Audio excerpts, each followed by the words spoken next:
Hey, everybody. This is Carmela with my buddy and my partner, Jeannie.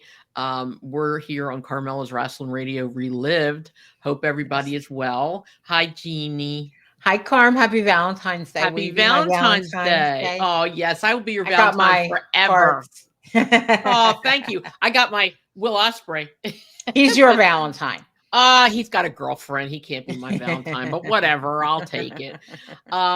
We just wanted to say that we have a really good show tonight. We have I'm going to call him a Joelite.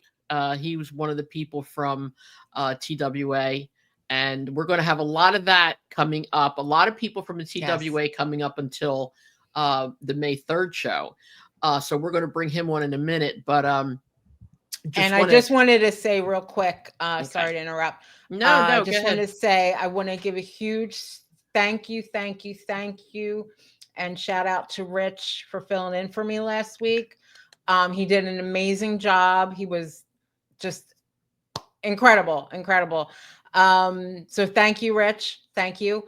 And anytime I need A a stand-in. fill-in, Yeah. you're getting a call. You're Oh getting a yeah. call. Yeah, he's a You were good he's amazing. really good. Yeah.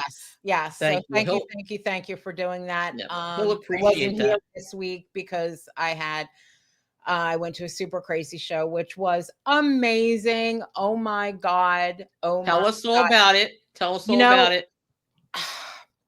it was I know we talked before, and anybody, you really have to go on YouTube and subscribe to Super Crazy's site there, and you'll get to see Devious Cass. He was Now wait a two. minute. That's my boy. All That's right. your boy. Just Yes, say that. Okay. That's that's my boy. your boy Devious Cass. Yeah, I love him. This kid, and not cringe, but I can't believe I would call him a kid, but he's a kid. He's Hmm. not. He's 17 years old. He's a kid. He's a baby. He is this boy. eh, No, I can't call him a boy because of what he did. He was the main event of the match, and it was him against this guy Mecca, who was amazing. And they wrestled, and they did. I mean, it was just a phenomenal match. Well, at one point, Mecca thought he really legit injured Devious Cass's leg. Hmm. And all of us, I mean, his parents came running down to the side of the ring. At one point, um, uh, uh, he sat up. He was on the floor. He sat up, and we could see his face, and he was legit crying Oh and my yelling God. in pain. And I'm like, oh my God. I'm standing, and I'm like, oh my God, he broke his leg. Oh my God. Oh my God. No, no, no. I'm on the verge of tears. I think if I Mecca was there, I would have cried. Mecca gets out of the ring to like help him get up because they needed help Hmm. to stand him up. Hmm. He goes out, he goes to help him lift him up. He's fine. The little shit. It was all an act to get him out so he could beat the crap out of him outside of the ring. Oh my God. Nobody knew he was doing this. I don't know if Mecca knew or not, but nobody knew. Like That's Mecca was in crazy. the ring, like, oh my God, oh hell, oh shit, like, That is oh no, something. oh no. Like he was like devastated. This poor He kid is got too hurt. much. He is crazy. It was, and he wound up winning the match, thank God. But it was incredible. Well, I know Um, that you said Darren and Denise watch our mhm. show. Okay. So I want Darren and Denise, I want you to tell Devious Cass that I am going to, one way or another, I'm going to be there in March. Okay. Because I I didn't get couldn't, to see him after the show. yeah. It was freezing, and Yeah. it was late, and I was just like, Yeah. Well, he wasn't coming out, and I was just like, yeah, I don't I'm blame going you. home. I mean, I couldn't come because we had the podcast that Right. night and I had to work the next day, but I'll be there because But it's the a next show, Saturday. yeah, the next show is going to be I think it's Saturday night, March 1st. It's definitely Okay. Saturday, March 1st. Okay. I know in the past they've had shows in the afternoon at 12 o'clock, um, bell time. Um, but they haven't said if it's a noon or a night show. So Okay. as soon as I know, I'll let you guys Okay, then know. we'll announce it. But yeah, Saturday, March 1st is Good. the next show. So Awesome. Well, I want Denise and Darren, you tell Devious Cass that he is going to be booked on this show, whether he likes it or not. Okay. Because he's my boy. And that's the end of yes. that, because we Yeah. are Philly people. You know what I mean? Yep. So, but anyway, before we bring our guest on, just be patient for one more minute. Okay. Before we bring our guest on, I want to talk a little bit about Grand Slam tomorrow is going to be on Max. Okay. It's from AEW. You know, I like AEW. I have my Will Ospreay shirt. I'm going to show it again. Love this guy. Okay. Actually, him and his girlfriend are both there. And I think she's part of AEW/ROH. So she may be wrestling too pretty soon. Her name is, she wrestles under the name of Alex Windsor. Her Instagram is Hale Windsor, but her real name is Alice. But she is gorgeous and she's really a good wrestler. And now this is in Australia, right? Yeah, they're in Brisbane, Australia. Yep.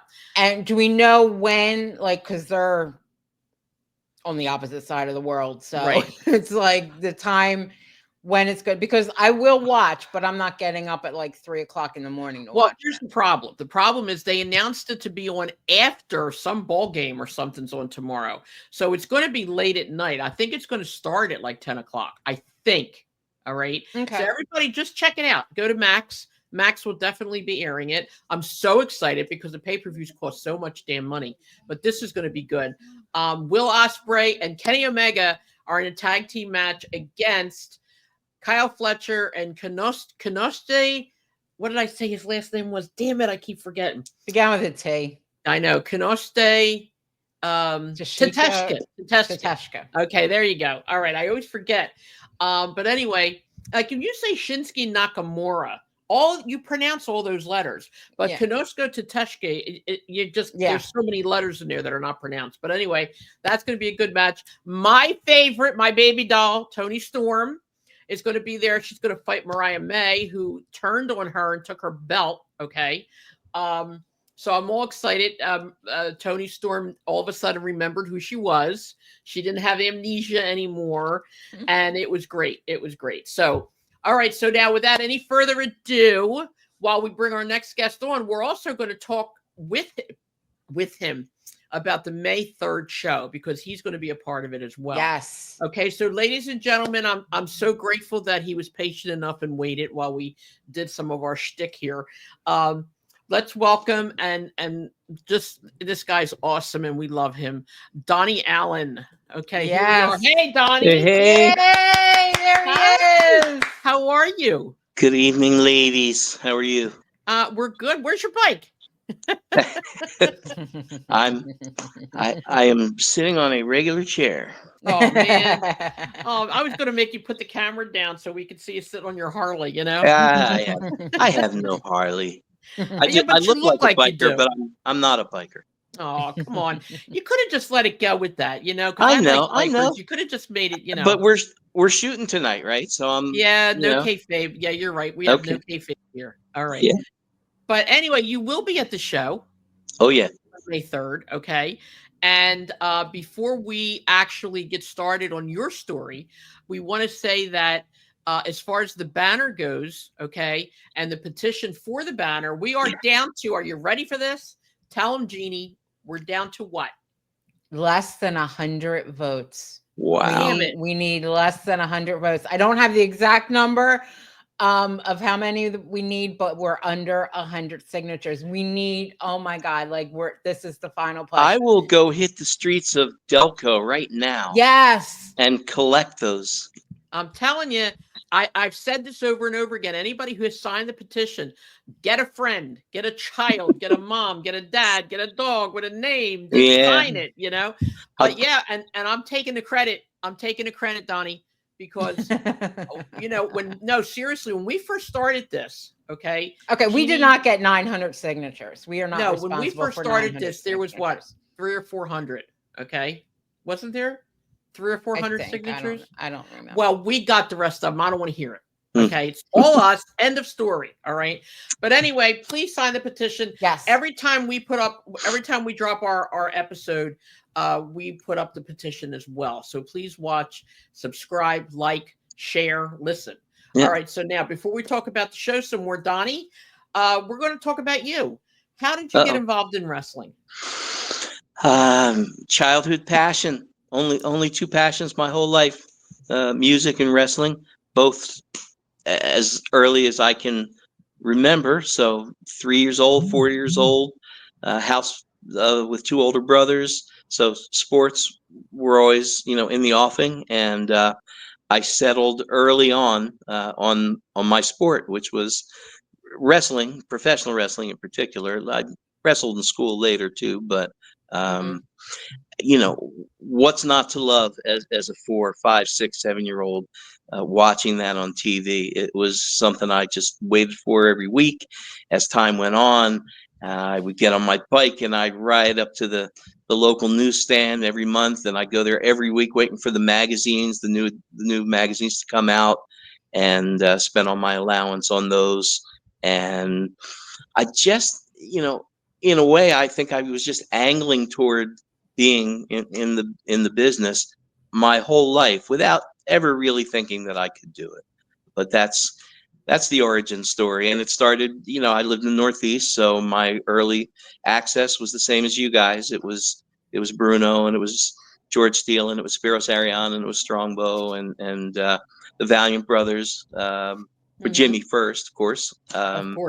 And yeah, so that's where it started. A thing I always like to mention, though, is that one or two of the local UHF channels, Kids UHF, look it up, Google it. We know it. That's for sure. I know you know it. Man. I'm talking to anybody, any kids. Yeah. And they would late night, midnight, sometimes later, you would find championship wrestling from Florida. Why or how that was happening to this day, I don't really understand why, but there it was. And I found out about it, and I started to watch that, and I was still very young. I was literally sneaking out of bed, going down into the basement of the house, and watching that, at midnight or later. Right. And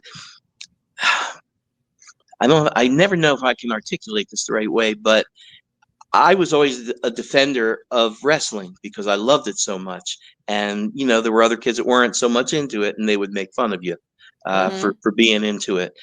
And even at that very young age, I had a sense of kind of what I was watching without really knowing in terms of how it was happening. But I just knew that I loved them, and I respected, even as a kid, what was going on. When I saw the wrestling from Florida, which was presented in a very different way than the Vince McMahon Sr. product was presented. It was presented as more of an athletic competition. It was a little less showbiz, and even the enhancement talent, as we would call them today, everybody could wrestle. The worst of the guys that got beat up still looked to me like guys that knew what they were doing. And it rocked my world, because I felt, well, this is my sport that I love, but it's a version of it I've never seen. I've seen pictures of it, right, in the magazines. Right. But it made me sort of hold my, I held my head a little bit higher in my day-to-day life, because I'm like, okay, sometime I'm going to get really exposed to this, and I'm going to expose everybody I know to it. I'm going to go, you see this? This is wrestling, So that rocked my world and pushed me even further into it. And, I went to shows from when I was a little kid, begged whatever adults in my life I could find to take me down to 45th and Market. Oh, yeah, that was my house. Right, I know. I didn't know then, or I would have gone looking for you. Went there, grabbed friends. I had a couple of friends that were into it, so we would go and see shows down there. And almost at the same time, they started to run some shows at the Spectrum. I think the first Spectrum show that I saw might have been 74. And the reason I was psyched is because they brought in 3 or 4 guys from Florida. There was Yeah, some yep. cross promotional thing. And other people, even most of the crowd, didn't seem to know who they were. But I think they brought in Ron Fuller and Bobby Duncombe and a couple of guys who had not worked up northeast at that point. And Yeah. I was very excited about seeing those guys in person because I'd seen them on TV at midnight. Anyway, so that's a short story. If you want to hear them, I do have 2 arena stories that I don't know who else I Absolutely. would share them with, but you No, probably, absolutely. We're about stories. Yep. Yep. Jeannie. So went down there. I was probably maybe 10, 11, and had a Super 8 movie camera. Oh, Little, wow. right? Oh. Again, kids, Google that Super 8 movie.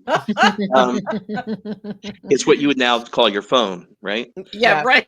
And I carried it with me. I had a sense that maybe I shouldn't, but I did, and was trying to take some footage of some matches. It might have been the second match of the night. Don't quote me, but I think it might have been Baron Cicluna versus a guy named Bill White. Do you know? Okay. Did you know Bill I White? remember Bill White. Okay. Yep. He went south after that, and he was mainly a Southern guy. But they used to advertise him as being from Philly. I don't know if that was I legit don't or think not. it was true. No, Yeah. I never got to know him, but I But don't think it was true. he was a guy I actually, as a kid, I enjoyed his work because he was one of the guys that really looked like he knew what he was doing, Mhm. even though he was getting his butt handed to him, right? So I was taking some footage, and a cop grabs me and carts me away. Now my friends, I think it was a kid who was in high school that drove us, and a friend that was my age. Mhm. They had no idea what happened because I was already away from them to try to get the shot, Mhm. and they took me out the to Market Street, but not the normal exit or entrance.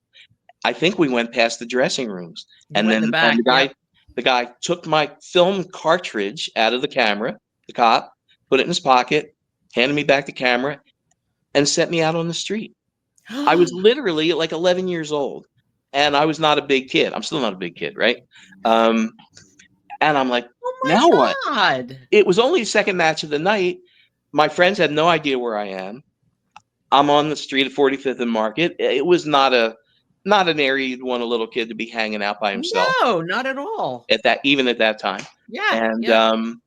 so eventually I got my wind together, and I walked up to a bunch of cops that were just standing in front of the building, and I said, "Hey, listen, this guy threw me out. I had this camera." I said, "Is there, can you do anything? Can you get me back in?" They took me inside, and Phil Zacco comes Oh out. my God. Yeah. Little guy. He might have been shorter than me, He was a little right? tiny man. Yeah. Yeah. Yeah, with a cigar, and Mhm. uh, and they tell me, "Hey, Phil, this kid without a camera," and he looks at me up and down. He takes my camera. He goes into his office. He opens a drawer that was filled with tickets. I remember it to this day. And he put my camera in the drawer, closed it, and he said, "Come back after the show. I'll give you your camera." And I got to go back Oh. in. So this was maybe 25 minutes after I disappeared, and I went back and found my friends who didn't seem to care that I was missing. Oh God. But so that's the story. I met Phil Zacco, Wow. Oh and my God. That's crazy. they confiscated my camera for the night, and then they gave it back to me. Did you ever see that cop again that threw you out? Oh, I don't know. To me, they all looked like they were 8 feet tall, and they were wearing the heavy Yeah. leather, overcoats, and it Yeah. was, yeah, I was scared. Yeah. Oh God. Not Yeah. ashamed to say that. Also at the arena once after a show, George Steele, Bruno, he ate a turnbuckle, and you'll remember at the arena the turnbuckles often said Everlast on them Yes. Yes, they did. because they did boxing down there as well. Yep. Yep. Uh, we're walking. We had ringside seats. We're leaving, and the Eaton turnbuckle with padding still coming out of it, which Mhm. was I don't even know. It wasn't styrofoam. It was some sort of material. Yeah. Was on the floor, and me and my buddy looked at each other. And we're like, okay. We grabbed it, put it under my coat, Oh and my we're walking God. out. We're like, we're gonna have this. It's gonna be unbelievable. We get to the top of the stairs to actually go out, and somebody stopped us and they took it back. But I Somebody kept saw you take that? Are you Yeah. kidding me? Yep. But I kept the stuffing. I had a handful of stuffing in my Oh, pocket, and I put it in an envelope when I got home, and I kept that for years. oh my God, that's George crazy. George Steele Eaton turnbuckle stuffing. So that gives you an idea of my level of fandom as That's a kid. amazing. Well, Yeah. let me ask you a question if you don't mind. How old are you? Well, Carm, we don't usually like to talk about these things. Oh my I'm in God, it's a showbiz. woman who you're not supposed to ask how old they are, not a man. Yeah, but I'm in showbiz. What can I? Okay, well, then you don't have to say I'm it if you don't want I'm to. a little bit younger than you because I know how old you are, and Because I was going by to say a few when years. I was there, okay, I was going to say I was going to call you a baby because I thought you were a lot younger than me. But anyway, the funny thing is, I don't know if you ever heard the story, and Jeannie, you know the story. I got hit in the head with a bottle when I was at the arena, at the Philly arena. Did you ever hear that story? I certainly haven't. Okay, well, I'll tell you real quick what happened. And I know you can attest to this because you were there. Back then, there were no guardrails up, none of that stuff. And you could literally run up to the ring, so most of the night. And my mother was called Ringside Rosie. She was a little Italian lady with dark hair. And she used to antagonize the hell out of the wrestlers. But they loved her, so they kept her there right in the front. Right. And there was this one cop. His name was Officer Lupkin, and I loved him to death. He was very good friends with my family. We didn't know him outside the building. We only knew him from the arena. My mother just was, anybody did what she wanted, So anyway, she's sitting there.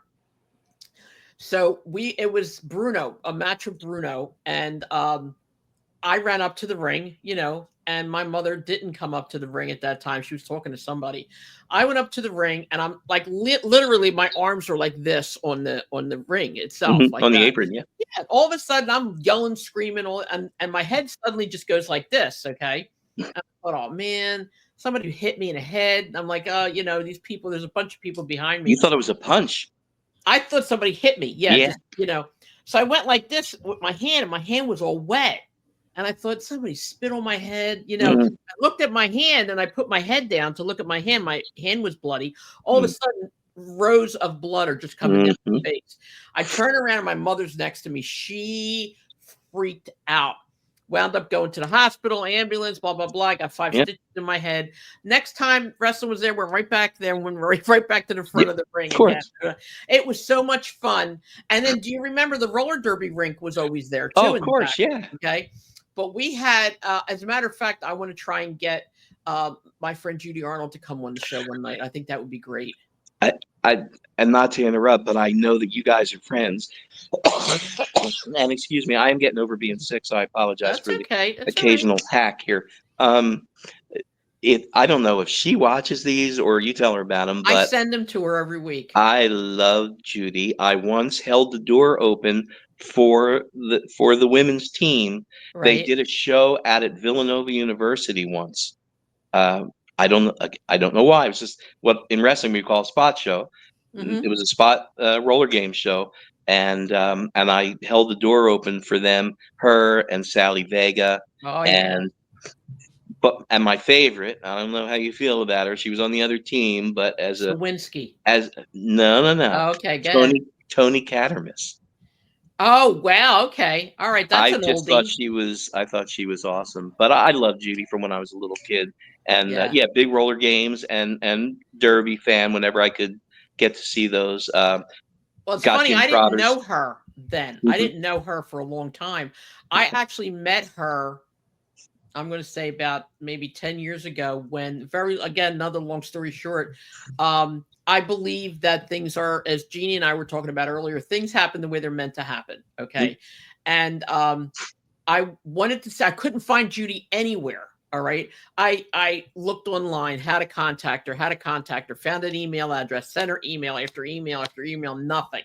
And I'm like, damn it, I want to meet this woman, So one day I'm driving up the street in New Jersey, passed by one of my local churches that I attend once in a while when I should, and there was a sign that said Judy Arnold Skater to appear here, blah, blah, blah. Man, I did a UB on that car so fast. I turned around, went back and looked. And what happened was, and I was working 3 jobs at the time.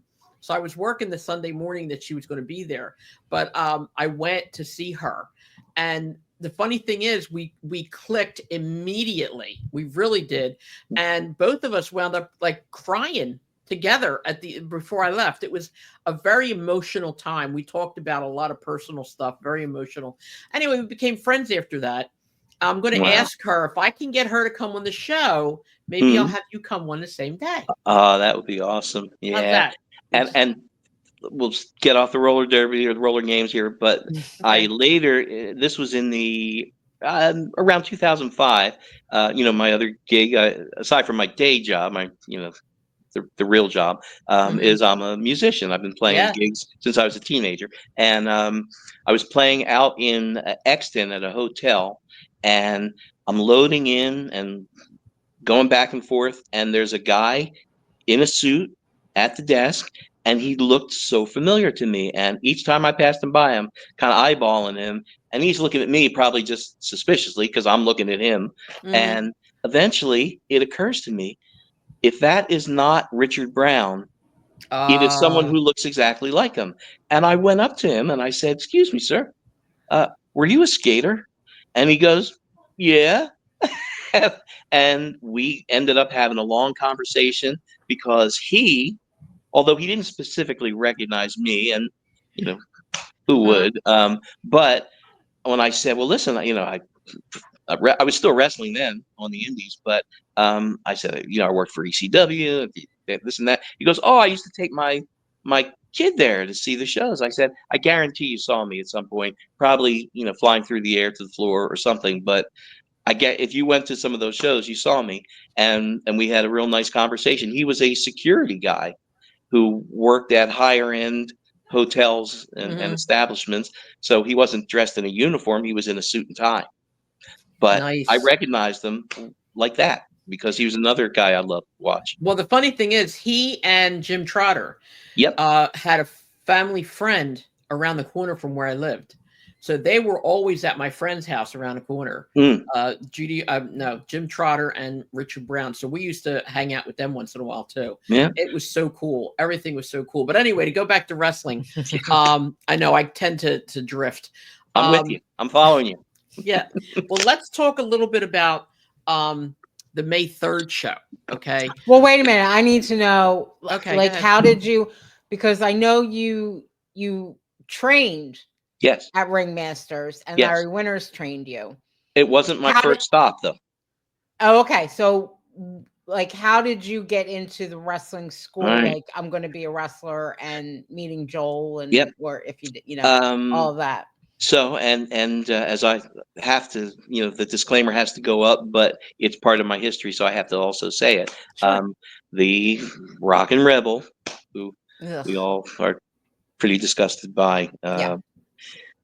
but he was local to where I live, next town or two over, and I met him at the gym that I was working out at, just the gym I was my regular workout. I wasn't wrestling.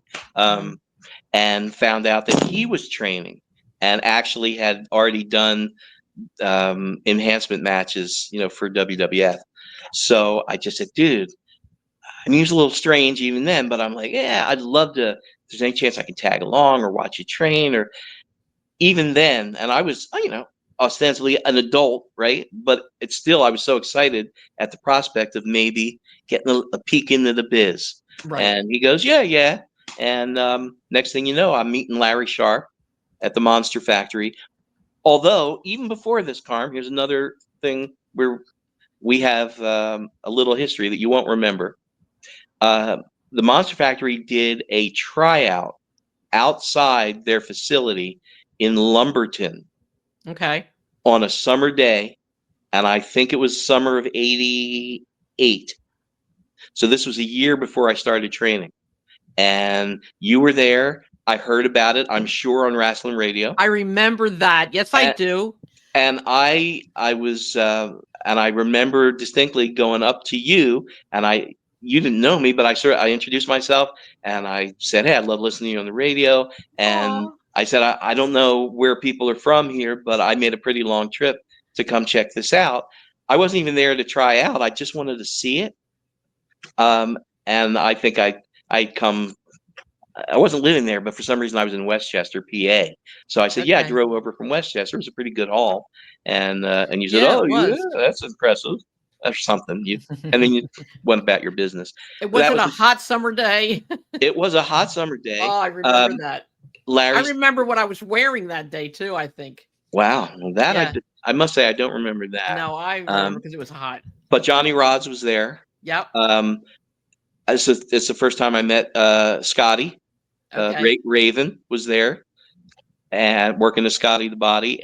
And so a lot of Larry's guys worked short matches in the ring. And then a couple of people went in for a very brief tryout. You know, this is how you run the ropes, and they want to see if you can fall, you know, without putting your arms out or whatever. But I was at that. Larry Sharp's dad was making hot dogs. Um, Yes. Oh oh my yeah, God. Yeah. dude, I was there. I was there. So Wow. that was That's the first time you crazy. and I met. Um, Wow. the next year, Rebel takes me with him to the Monster Factory. Being Rebel, he somehow got into some kind of conflict with Sharp. Although I had a little meeting one-on-one with Larry, and he talked about possibly training as a ref or an announcer or something. I was not talking about wrestling. Hmm. Um, but we ended up kind of leaving in a huff, and Rebel said, "Hey, I know somebody that's got a ring," and we drive down to North Wildwood. Same Okay. night, same night. And there in North Wildwood at Attila's Gym was Joey Maggs, who was, you guys know who Joey Maggs was. He Yeah. was, Yeah. I don't know how to describe him other than that he was a worker who had been around the South quite a bit, did TV for WCW, did TV for WWF, knew what he was doing. He Hmm. was from Baltimore, I came to find.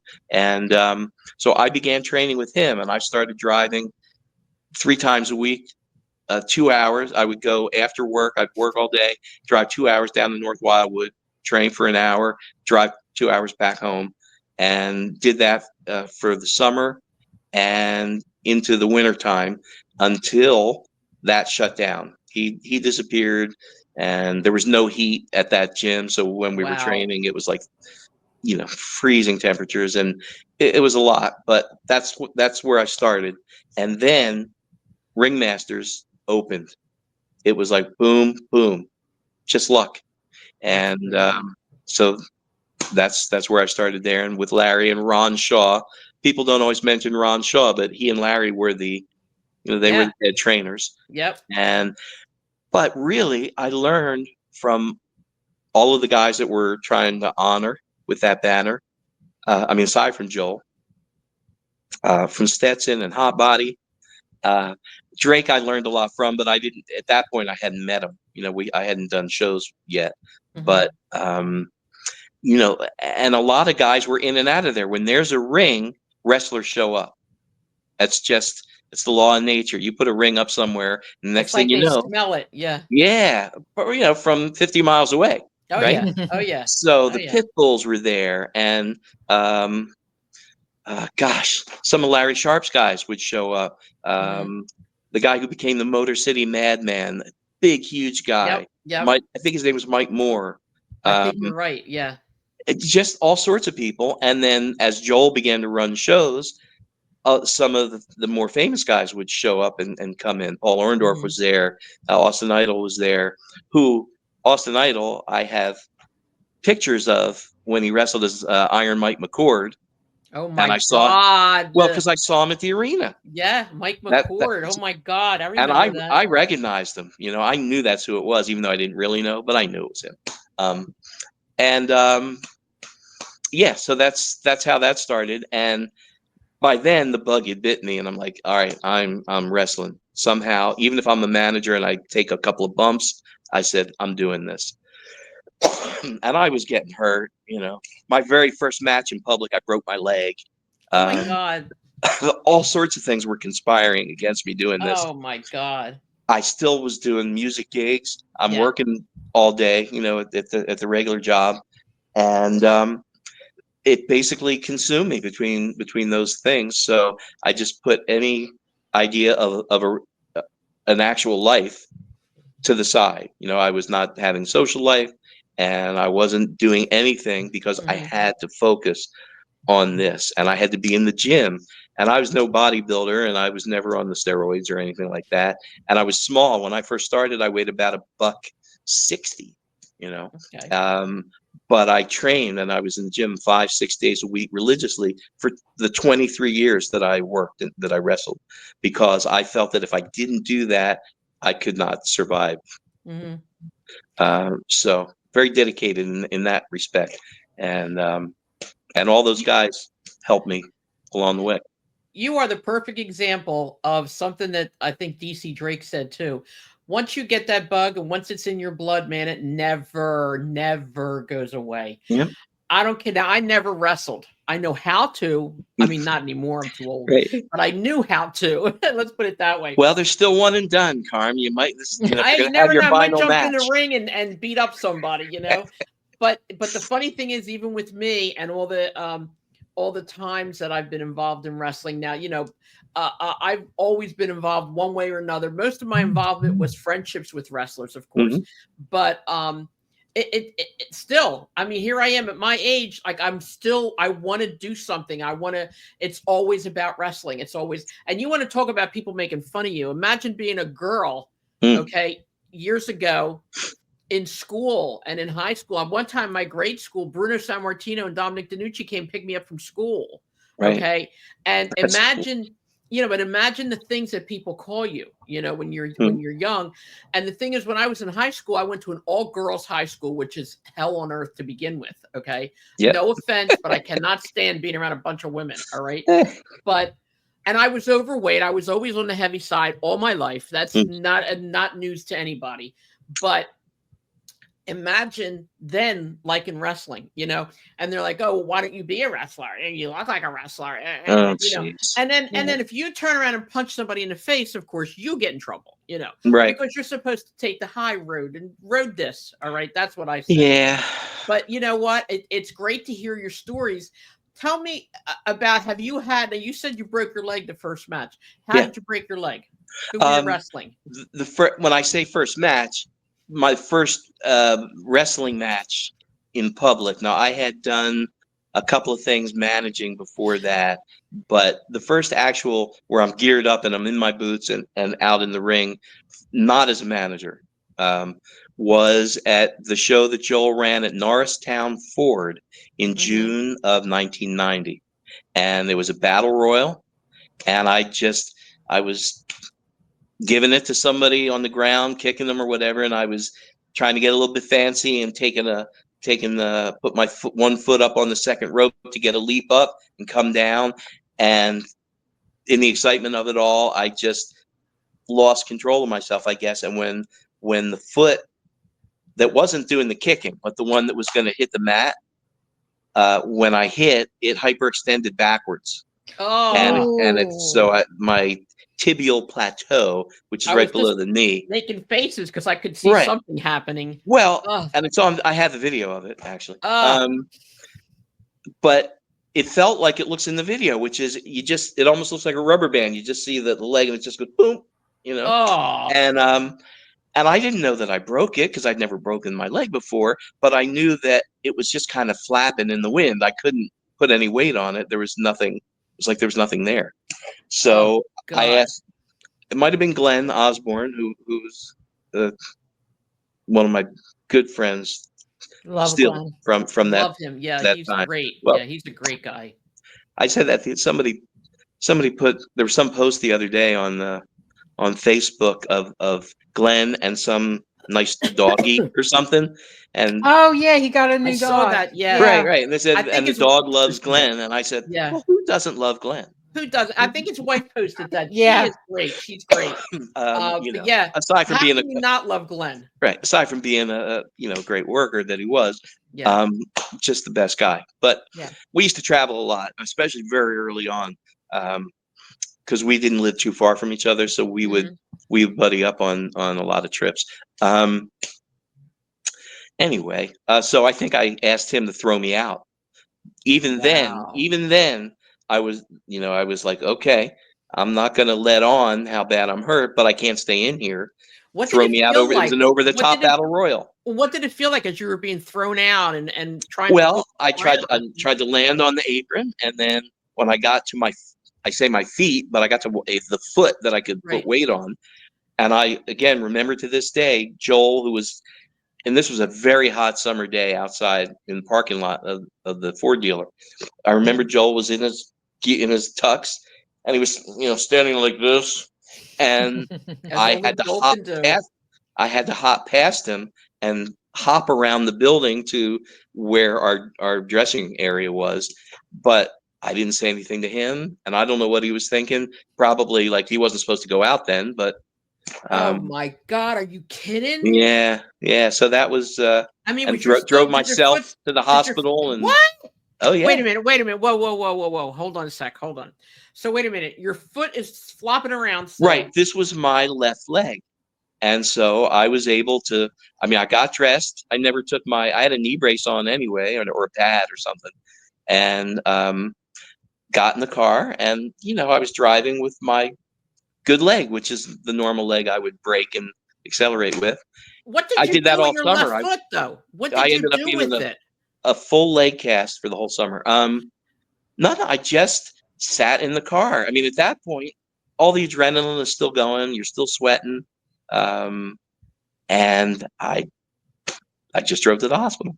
So you didn't try to like put it in a position where it was like the way it was supposed to be, like almost trying to reconnect it real quick. So you could no, I was too stupid to do anything. Well, once it's broken, Carm. No, but put it back together. No, but I'm thinking to myself, 8 weeks to do that. No, but I'm thinking to myself, it's broken and flopping around. When you got in the car, did you leave it like laying on the side, or did you try to straighten it out, or did I just let the leg naturally fall where it fell. I didn't. And you didn't feel any pain at that point either? It really was not hurting. It was starting to stiffen up. Oh wow! But yeah, there was never really a lot of pain with it. Oddly, I mean, later when I was trying to build the strength back up in the leg, because by the time you get the cast off, and they actually had removed it once in the middle of the summer to recast it because the atrophy of your leg was so severe that the cast was getting loose. So they had to recast it tighter because my leg had gotten so skinny, And then they didn't want to take it off. This happened I'll never forget, June 16th. That's my birthday. Oh my God, June 16th is my birthday. June 16th, 1990. Wow. And that's crazy.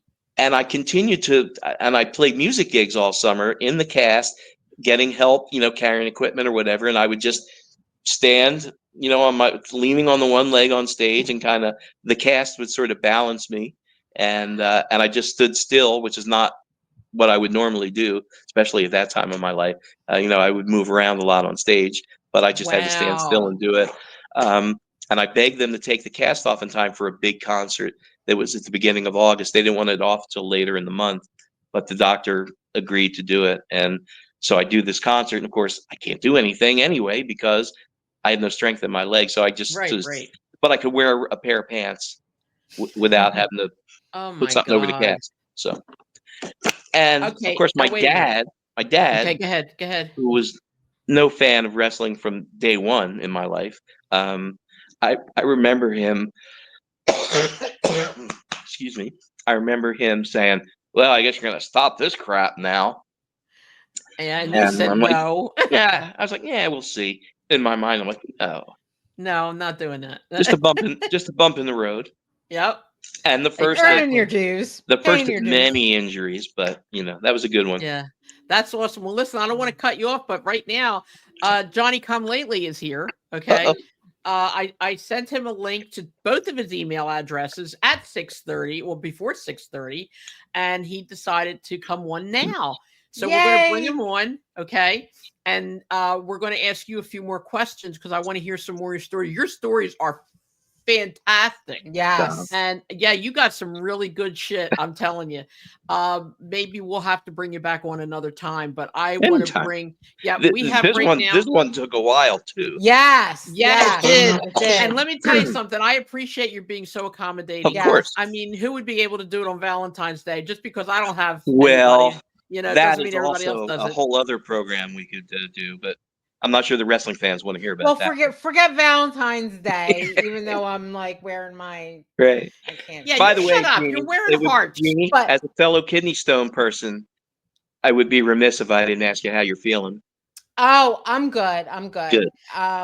It's gone, although I had gotten not to I won't be long on this.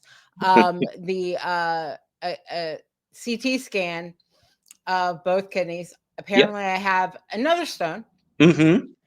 But I'm not sure if it's a stone. I'll find when I have my appointment next week with my urologist. He'll go over it because I was confused. I don't know if it's a lesion or a stone, but whatever it Right. is, it's 3 millimeters. Yeah, that. And it's, and there might be some issue of my one ureter not really working too well, but I feel fine. I feel great. No Good. more. Good. None Well, of let that. him So, let yes. him check you out and do what you need to do to be Jeannie, good. Yes. You need to call me and tell me about this stuff, okay? Because I need to know. All right. Well, I need to know what's happening with you. okay. I'm All sorry. right. Okay. All I'm right. sorry, So I went now, off But track anyway, there. what I was going to say is real quick before What? you bring them on. No, but today was the Eagles Super Bowl parade, and I had it on. I work from home, but so I had it on the TV, and it was just amazing. So that's the real celebration for today. Oh, there Yeah. you go. Okay. I heard there was over 3,000 people there, but that seemed There to was be almost 1 million people there. Oh, was there? It Yeah. seemed to be in order. I mean, it seemed like there was only 2 people got shot, so that's only 2. But it would only seem. Oh, to I be didn't hear any, but really I in thought I order. saw somebody said, "Oh, some Dallas fan was like." It's hard to have a crowd of 1 million people and have no incidents. Exactly. So I think that was pretty Yeah. good. But I want to tell you a story about my godmother real quick after I bring him on. You're going to laugh when I tell you this. But anyway, let's bring him on without any further ado. Here he is, Joel Goodhart. Hi. Yay! No. Okay, Carmela, tell the story. All right. Years ago, when I had Badine. I used to call her Badine. That's how you say godmother and godfather in Italian. But anyway, I had just moved. I had just got married to Paul, and we had moved into a nicer neighborhood and whatever. And we heard on the news that night that there were 30 gunshots fired on the corner of where my godmother lived. And we lived at 11th and Ontario. So right on the corner, and I'm like, oh my God, oh my God, oh my God. So I called her up and I'm like freaking out on the phone. I'm like, are you all right? Are you all right? And she said, yeah, why? I said, oh, on the news, they said 30 gunshots. Oh, she said, I'm so sick of that. It wasn't 30. It was only 6 or 7. It was only up the street. And I'm like, okay, it was only 6 or 7. Okay. I mean, it wasn't 30, but are you still okay? I mean, she cracked me up with that stuff. Yeah. And one time, real quick, I have to tell you this. She loaned a neighborhood, quote unquote, we called them bum back then, God forbid. One of the little drunks around the neighborhood, she loaned them $5. Okay. She called it a loan. I told her, you're never going to get that money back. So like a month later, we're walking around and we're walking on what we called the avenue up on Germantown Avenue. And she's yelling at everybody. Every place we went, did you see so-and-so? He owes me $5. I said to her, we're going to be killed. Shut up. Forget the $5. I'll give you $5. Now I want it from him. But oh my God, she was great. But that's another show. Anyway, Joel, how you doing? Did you just wake up? I'm waiting for the $5. Well, it's not your money. Did you just wake up? No, I completely forgot to call. Why? I sent you 2 emails. Didn't you get them? I got them, and I sat down, and I got very comfortable. I wanted to watch the news, and I started to put the news on. I said, wait a second. It was about 5 after 7. And I figured, okay, Donnie's had enough time to tell his stories. Never enough time. He told a great story about how at the Ford dealership, he broke his leg, and you were kind of just standing there like, yeah. Which didn't you remember? I don't want, it's amazing. The show at the Ford dealership, Car Wars, we call it. It was unbelievable. In addition to Donnie obviously breaking his leg, Tony Stetson got thrown out of the ring. And when he got thrown out of the ring, he landed on a little boy. All right. And he landed at the little boy, and that little boy became Steve Corino. Right. Get out of here. Okay? Get out. Steve Corino will tell you the story that he decided to become a pro wrestler when Tony Stetson landed at his feet. Wow. That was the same show. It was Norristown Ford. That wasn't the same show, he said. It was Norristown Ford. I'm pretty sure. Car dealers are car dealers. I'm sorry. All right, Donnie, your voice changed a little bit. Did something happen with your phone? I hope not. You need me louder, softer? No, you sound like a 45 record on 78 almost. Wow. Yeah. Yeah, your voice got really like magnetic. I didn't touch anything. Okay, well just let it go. Leave it that way. That's all right.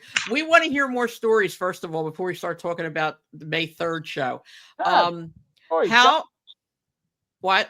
Talked about the stories. That's what this That's show. what we're about. We're all about stories. But did you have any incidences of any kind with like your best match, or what was your something that, other than breaking your leg? I mean, did you have any like really super memorable events that you went through?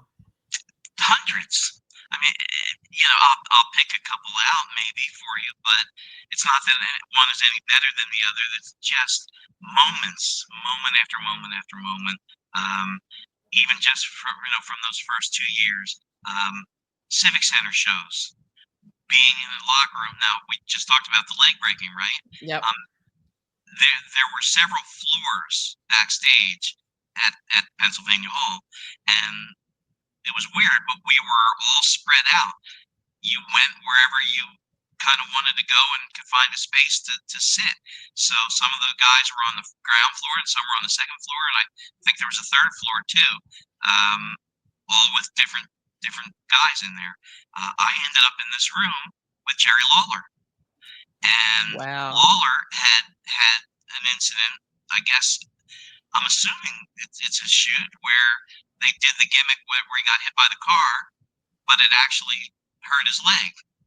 Wow. Joel, maybe you know that story better, but and we're literally, I'm sitting there talking to Jerry Lawler, comparing notes on bones healing in your leg, and he's talking about, well, it calcifies and it'll actually be stronger, once it heals and all this stuff. And in my mind, I'm like, I'm in a locker room with Jerry the King Lawler. Why is this happening? Well, I mean, it's happening because of that gentleman in the corner there. But there's a moment. In hindsight, those shows, remembering meeting Chris Candido and Sabu, guys that I ended up being on shows with. Obviously, guys that a billion times more talented than me and had the careers that they deserved, and didn't even do as much as they should have done in the world of wrestling. But just the idea that they were sort of on their ground floor too as I was starting, and that we had a little bit of that camaraderie. And even now, when I see Sabu, it's always like, hey, remember the TWA, man? It's like, met you years ago and all this stuff. Right. And it's it's a cool bond, and it's cool to see where he went. And I feel that way about a lot of those guys from back then. Moments, being in a hallway at Pennsylvania Hall in the back. Terry Funk had wrestled, and I don't know, I can't remember which show it was, but he was dressed to go out in public. He was in his nice jeans with his cowboy boots with the jeans tucked in and a nice cowboy shirt, and he's wearing a hat. And it's just him and I. I'm walking one way, he's walking the other, and we sort of acknowledge each other. And as he's walking, all nicely dressed, maybe headed to get paid, I don't know, blood is dripping down his face. Because from the match. But it was just another one of those only in wrestling surreal moments. Why am I in a hallway with the greatest wrestler of all time? Arguably. Why is he nodding me and I'm nodding at him? Why is there blood coming down his face? I think back on that stuff, and I just can't. I don't even know how to convey how insane it is to me that I had moments like that in my life. That's crazy. Yeah. So there's millions of them. There's millions exactly. When you're involved in wrestling, though, seeing somebody with blood dripping down their face isn't always a shocker. Right. I mean, it is to the general public, not to us. No, exactly. Oh, he's bleeding. Okay, give him a tissue. I was still green. Yeah. And so, not that I was shocked by the blood or or bleeding or anything, but it was just the scenario. Same hallway. I think he was actually waiting to go in and see you, Joel. Rick Rude at one of those shows, just standing there, just waiting to do his business with you, and a couple of us waiting to go in and see you and do our business with you. But it's Rick Rude. Yeah. And me. Why is this happening? Because it's cool. So cool, so insane. Yeah. And small shows, great shows. We did one on a ball field somewhere. I couldn't tell you which show it was or where it was, Joel, but I think I was working with Drake. I don't even remember who we were working against, but I was managing, and there was a fence between the stands and the ring. And we had people inside the fence sitting ringside, but we worked out to the fence, and the guys went over the fence. And I'm like, okay, I'm going over too, except that, I'm 2'7", and I could barely get myself up and over the fence. And I'm not wearing tights. I'm wearing some kind of long pants. They might have been leather. I'm not sure what I was wearing, but Oh my I God. could not get my leg up over this thing. Right. I get like impaled on the top of the fence, and I tear the pants. And I'm like, oh my God. Now, I realize nobody sees really what I've done, but I'm just freaking out, and I'm embarrassed. I'm like, oh my God. And finish the match. I can't remember where it was. Iron Mike Sharp was on the show, and Stan Lane was on it. That's what I remember about it. Joel, do you remember that? Was it one of your shows, right? Oh, definitely. I think, if I'm not mistaken, it was in Middle Township, New Jersey. As soon as you said that you were climbing over the fence, I think it was Middle Township, New Jersey. Mm-hmm. Oh. Was that the match where Jimmy Janetti, I think he was tagging with or wrestling against Larry Winters, and I remember one of them telling me the story that they went over the fence somehow, but then couldn't get back over, so they had to walk around the whole could have been thing that to get back in. Could have easily been that same fence. Yeah. Easily could have been that match. In fact, another thing from that is that there were some folding chairs, and there was a folding chair, and I went to step on it to try to get some help to get over the fence, and it was on the field, and it sunk into the Oh my dirt. God. God. So it was no help at all. But yeah, There's nothing worse when that happens, man. so It's that's horrible. yeah. But there's a million of those. I was telling somebody the other day about the first time I ever had to hide under the ring for a spot in a later match. Yeah. Was at the sports bar, and went under there before the first match, before anybody was in, and wasn't smart enough to take something to drink, wasn't smart enough to take an empty bottle in case I had to pee. Didn't realize that I probably should have put something in my ears, because it was Bounty Hunter's ring, which was a great bump ring, but super loud. I mean, it was, the boards were on metal slats, and oh my God, it was so loud. I thought I was going to A, go deaf. B, I was praying that I didn't have to pee. All I had under there, Joel, was your fluffy winter jacket. You had like some puffy jacket that you had thrown under the ring, and I literally, like a baby, was laying on it for half the time. Oh my because God. you can't stand up under there. And the other thing that night, I don't even remember what I came out during, but I think Larry was tied to somebody or chained to somebody else at ringside. And at a certain point, it was my time to come out and reveal myself and do something. I had no idea what I did. But I remember that I was under there for a Sandman versus Bam Bam Bigelow match. Uh-oh. And when those guys were bumping, I thought I was gonna die. Absolutely. I'm like, I'll get crushed under here. Everybody will be worried about Hack and Bigelow. Like, oh, I hope they're not hurt. And they'll totally forget that I'm under there. And like 2 hours later, the janitors will be scraping me up. Oh my God. So. Oh my God. Well, don't feel bad. John Cena had an accident under the ring. I think he actually pooped I Oh, think he did pooped himself under the ring. Yeah, so there you go. yeah. But you know what, Donnie, I got to tell you honestly, like you are killing me with these stories. Yeah. They are so friggin' good. I love your We're stories. all They're true. unbelievable. Yeah, but if you have more, we can set them up for another night Yeah, because yeah. yeah, we're I going don't to want to talk yak too about much for you guys. go ahead, Jeannie, you wanted to say something? No, I was just going to ask Joel any updates on the show, any announcements, any. I know we have less than 100 signatures. Less than 100. Did you hear that? Yes, less than 100. We were at 902. Wow. 98 more. Yeah, we're getting close. We actually have somebody who gave us a commitment to be number 1,000. I won't mention who it is yet, but he's waiting to hear. He wants to be number 1,000. So, long story short, the banner is going to happen. It's clear it's going to happen. The matches, no changes, and every week that goes by, if there's no changes, it's a good thing. Yeah. In fact, you mentioned Donnie. You mentioned Bounty Hunter. I tried calling you the last number that we had him today.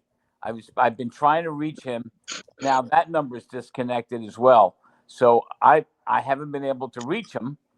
Does anybody know how to get to the Wolfman? Because they were buddies, right? The Wolfman. You know something? Dudley, they called him. I don't know his real name. I'll make a phone call. There's about 5 or 6 people that belong in our show that either have said no or we can't reach. I mean, as for example, Stevie Richards, which started at Ringmasters, told me flat out no. He's down in Florida and he's out of the business. And even though he's got a podcast, he's out of that was his line to me. But anyway, I spoke to him and he flat out said no. Jim Cornette said he doesn't travel. Okay, so wanted to do the WrestleCon down where he lives, he come. A Jack who I wanted, he's going to be in Chicago that day, and we were too late for us to change the date. Phil, who is Bounty Hunter, Max Thrasher, whatever you want to call him. Another one I've been trying to reach. JT Smith is one that deserves to be on this show in a big way. Can't reach him. Every phone number that we have has been disconnected. Wait a minute. Can't you go through Baby Doll for him? Because she was talking about him on our show. She's friends with him. Nobody seems to have a current phone number. Really? It's unbelievable. And you know, if I didn't have a full-time career, I'd spend time trying to track these people. It can't be that difficult. But the last time I saw JT Smith was at one of Rob Feinstein's WrestleCons here in Philadelphia. And I had a picture taken of me and Sandman and JT together because those two guys gave me some great matches. Anyway, he told me that he had 11 concussions, and the doctor had told him that if you had 12, you might as well go sit in a home somewhere. So he got out of the business completely, and I don't need him to be in the business. I just would love him to be there because he deserves there. Yep. You know? Agreed. Yep. And I'll tell you, I've watched some old videos. In fact, I may do this more than Donnie does. I watched old videos and Donnie and Woman and DC Drake and Donnie's, carrying the chain out and Woman's just strutting her stuff and DC's walking around the ring for 5 minutes. I mean, the crowd, people think about Abdullah against Sheik and Terry Funk against Jerry Lawler. DC Drake with Donnie Allen and Woman got more heat for longer periods of time than anybody we ever had on our shows.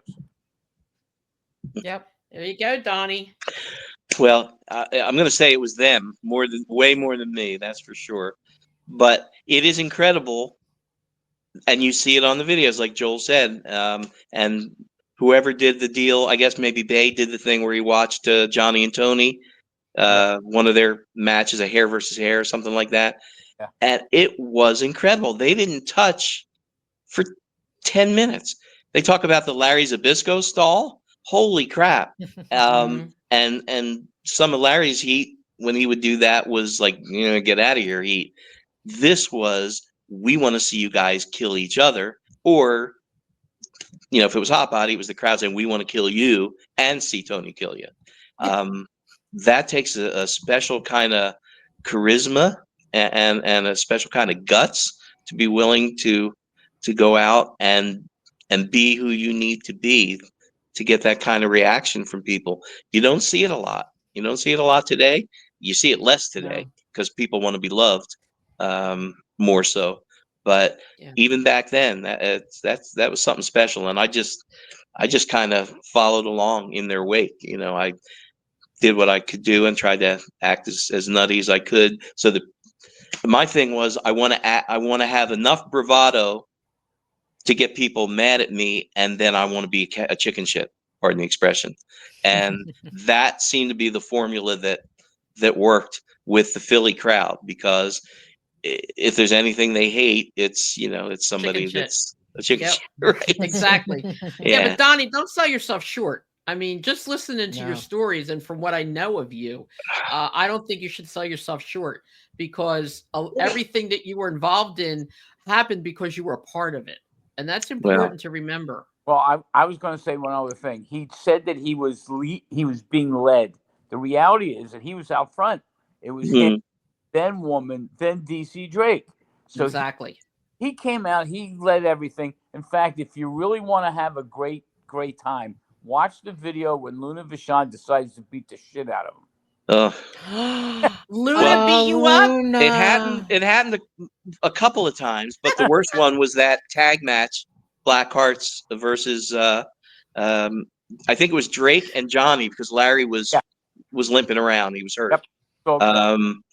Yep. She brought it, which is fine, Wow. And I've talked about it before. She hit me at one point and knocked my jaw out of socket. She hit me on this side. The jaw went out of socket over here, and my eardrum went on the side that she cuffed me on. Oh my God. And I'll never forget, we're in the back, and this was an hour later, and she came up to me. She said, "Did I hurt you?" In that voice. I'm like, "No, everything is cool. Thank you." Oh yeah, you can't hear, and your mouth is hanging on this side of the wall over here, right? Well, and to this day, I have some TMJ from that. Oh my God! But and I say that not to whine or complain, because there is no whining about this. No, I know it is part of what you must be ready to endure to do what you do. And oh man, that's crazy. I'm no tough guy. I am absolutely no tough guy. I am a wuss in 99.9% of my life. But in that milieu, in that art form of pro wrestling, which I grew up with, it never occurred to me that I shouldn't take it to the nth degree, and that I might get hurt. And if I'm hurt, I still have to do what I have to do, unless I absolutely can't. I just always felt that way. I'm not sure why. It was maybe because I saw it modeled in all the other guys around me, but I never had. You are a rock star, man. You really are. That's crazy. Literally. Yeah, you really are, with the music and everything. I didn't have the wrestling talent that most of those other guys did. Stop it. But stop it right now. But I could sell. That to me was my deal. All right. Now, so I know, Donnie, you're going to be at WrestleCon. Yes. From 12 May to 3rd. 3:30, May 3rd. 2025. And you'll be at the show. Yes. Are you going to the after party? Well, it's that's interesting question. I was not the one that often went anywhere after shows. Maybe because I was already a little bit older when I got in the biz, and I'd been exposed to a lot of partying on the music side of my life, and it didn't hold a great attraction for me. And I had the day gig, which a lot of the other guys didn't, so they were free to stay out all night whenever they wanted. And I wasn't really drawn to it. I mean, I like, hanging around the girls and this and that, but the party scene was not my scene. So you would rarely, if ever, see me at Well, I the think you should. I think you should make an hotels after that. exception. I think Well, you should, here because you're going to be with I'm going to try. a lot of the your peers, Yep, and I'm going to try. it's going to be a great time. And I'm you're gonna so be with me excited. and Jeannie. Yes, Well, Come on. hang I should out. be paying extra for that. Well, it's not going to cost you anything, because you'll have you won't have a ticket to the show, but you're You'll part be of the able to show, go. so you can get in. Hopefully Donnie, they'll let me in. Let me tell you, if you come to the after party, I will tell Yes. you right now that there is no going to sleep for you that night. I want to talk and talk and talk, because I can talk forever. Yep. But I love listening to what you have to say. Yeah. You're Oh, amazing. It's funny. A lot of people just think that only these like quote unquote big stars are worth listening to. And I don't believe that. I think, and this is what our premises for this show, or whatever it is, the word I'm trying to say for this show, okay, is listening to people like you who scratched and clawed and did things like walk around with a broken leg and hop around Joel GOODHART and he didn't even notice. Those are the things that we look for in stories, rather than, I've been guided all these years and I practice every day and I tripped. You know what I mean? That's what you're doing today, but your stories are amazing. They really are. God bless you. Joel knows how to pick them, doesn't he? Yeah, he really knows. He can pick some good talent. I had no idea what he saw, but I'm grateful. I'll tell you, Donnie was one of those guys. He fit the role perfectly. Okay, and as he said, he sold. And when you get in the ring or outside the ring with the Luna Vachons in the world, you better be able to sell. Okay, and quite frankly, if you don't know how to sell, you're going to learn how to sell. Yeah, exactly. And you have to be there. You have to be there for them so that they can do what they do, and get over doing what they do. And somebody like her, she would put you there if you weren't there. But the point is, you can't shy away from it. You have to feed into it to make it work. And I would have loved to have her on this podcast. God bless her. I really would have.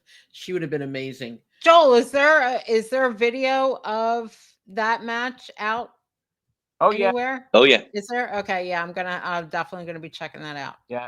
All right. So it's who were you wrestling again that night? The Blackhearts and against you and who? I think it was Hot Body and DC. Yeah, okay, and you were the manager. Yes, and woman. Okay. I'm sure woman was there. And then Luna was part of the Blackhearts, right? Yep. She was right. She was their manager, quote unquote. Okay. All right. So everybody go look on YouTube. All right. I'm going to go this weekend and watch it. Definitely. And of course, one of the Blackhearts is Dave Heath, who's Gangrel, So there's I love him. Yeah. Right. So there's a connection for you. Yeah. Hey, Joel, we're supposed to get him on the podcast. What happened to that? Oh, well, because it fell through that we didn't get him to come into the WrestleCon. So we'll get him on there, but we'll probably do that one after May 3rd. You can't do anything right, can you? Jeez. Tough crowd. All the stuff I have to do. Oh, here we go. Where's my little smallest violin in the world? Stop it. No, Donnie, this is how Joel and I have gotten along for I say 40 years, but Joel says actually 10 years that we've known each other. There you go. I'm gonna go with the 40 anyway. But so let's talk about the show for real. Okay.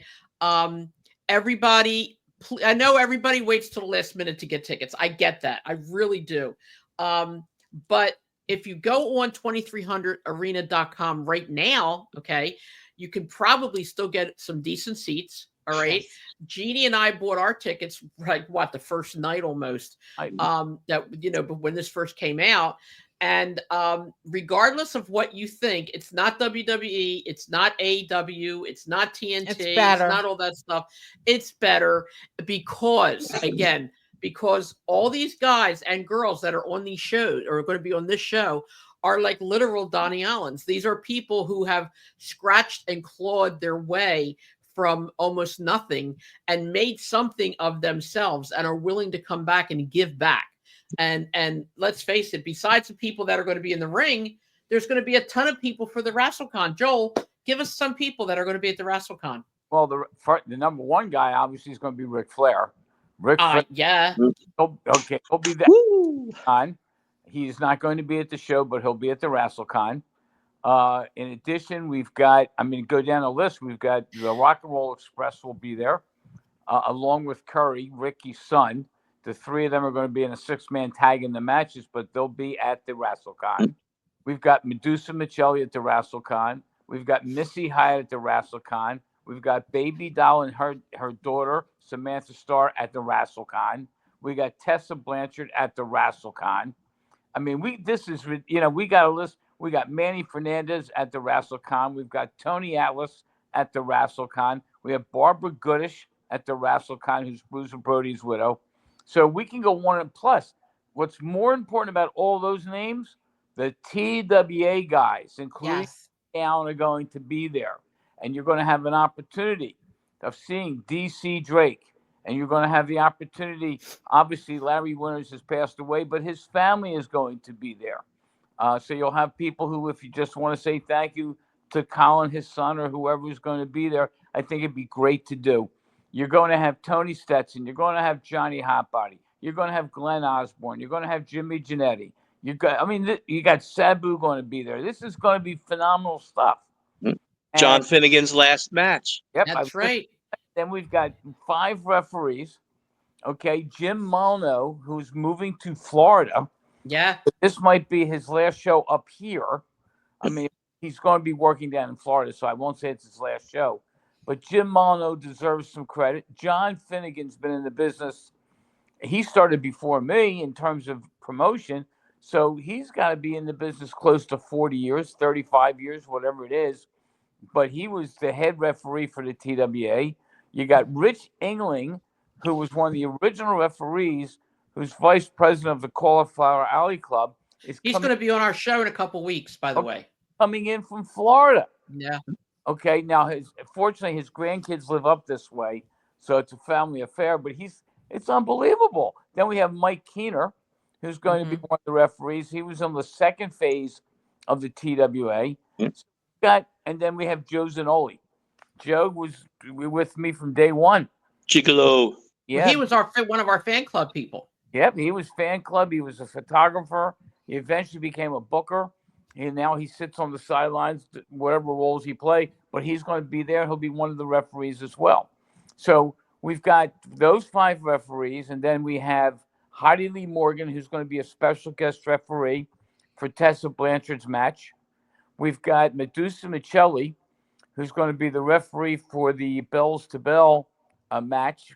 Gabby Ortiz, who's the champion, is going to be there as well. And Notorious Mimi is going to be the opponent. And then we also have Manny Fernandez, who's going to be the special guest referee for the 6-man tag of the Rock and Roll Express and Curry Morton versus... Oh, he is going to be a referee? Yeah, he's going to be the referee. Wow, that's going to be awesome. Yeah, I love Manny. I know I say it every week, but I love Manny. Yep. He's so cool. They're going to be wrestling the Backseat Boys and Johnny Cashmere, who are local. And they're making names for themselves all over the place. So we've got lots of talent. We've got lots of matches. I'm looking forward to seeing the championship match that we have with Breaker Moran against Chris Wilde. Yep. That's Breaker's last match too. Yeah. And Breaker's already announced it. He had 7 matches. I think the 6 are done. That will be his last match. And I worked with both of those guys. One of the cool things about the second phase of my career, the post TWA, post ECW, is that in the 2000s, I did get to work independent shows. And unlike the first half of my career, where mainly I was just being a punching bag, no problem, by the way, with that. It's a noble venture. But in the 2000s, I got to have matches. I got to have 10-minute matches, 15-minute matches, tag matches, all sorts of different things where I could stretch out and actually incorporate a lot of the things that I had learned over time, and worked with a lot of the young guys. Some of them are already done, but some of them are still around. And 2 of them are Chris Wilde and Breaker Moran. I had several matches with Breaker, and worked with Chris too on shows in 2005, 2006, 7, 8. So it's really it's very satisfying to to see how well they've done, and to come up to an event like this and see them as one of the headliners. That's very cool for me. So Well, cool. And we're also going to have on our show soon, as a matter of fact, Breaker Morant and Chris Wilde are going to be on our show. Also, I wanted to announce real quickly, I believe it's the 11th of April. We're going to have a tribute show to Larry Winters. That's going to be really, really nice, and it's long overdue. We were trying to wait until it got a little closer to the show, the May 3rd show. So as of right now, his son Colin will definitely be there. We're going to try to get the 5 guys from the banner, or the 4 guys, I'm sorry, for the banner. And, we're going to try and have a really, really, really good tribute to Larry, because you know what? A lot of people don't know how dedicated Larry Winters was, and how good and how amazing he was to the business and to the people around him. And he deserves it. He deserves the tribute, and we're going to give him the best we have. So I think that'll be good. Cool. Everybody, come and make sure you watch every week, because every week between now and May, of course, we're going to have some good stuff.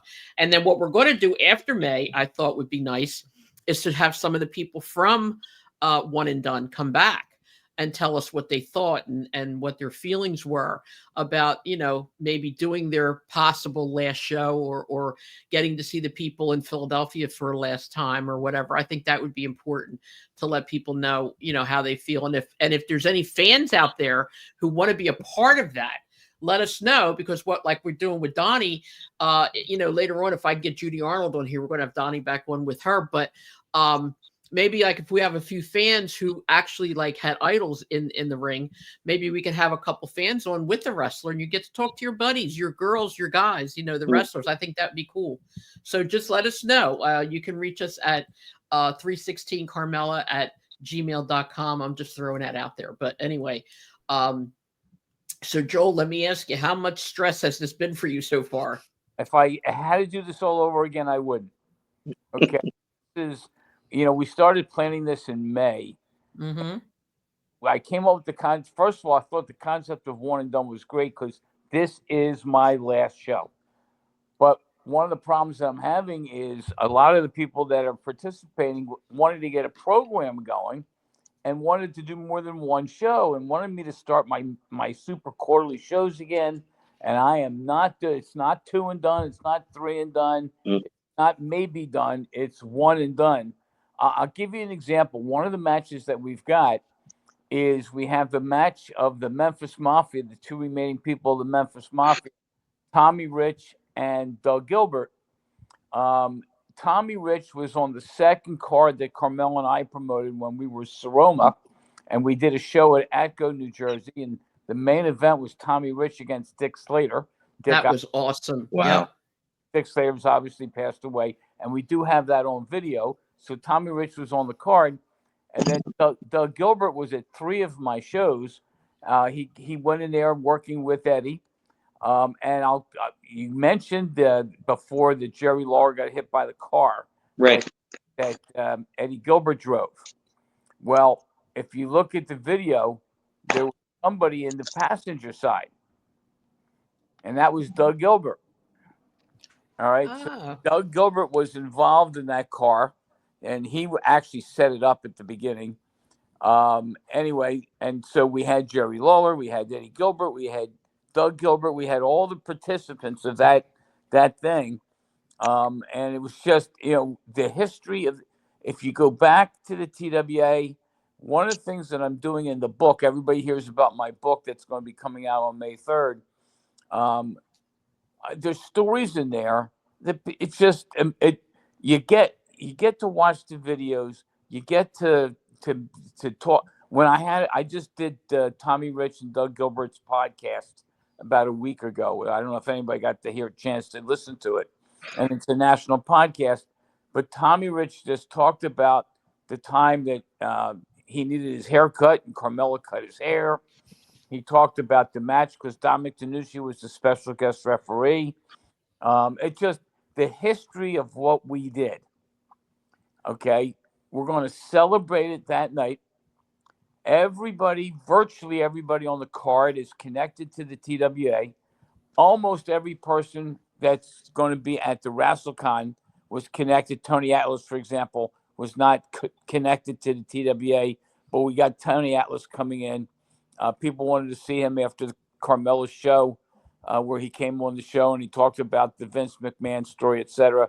So Tony's going to be coming in, but again, he didn't have a connection to the TWA.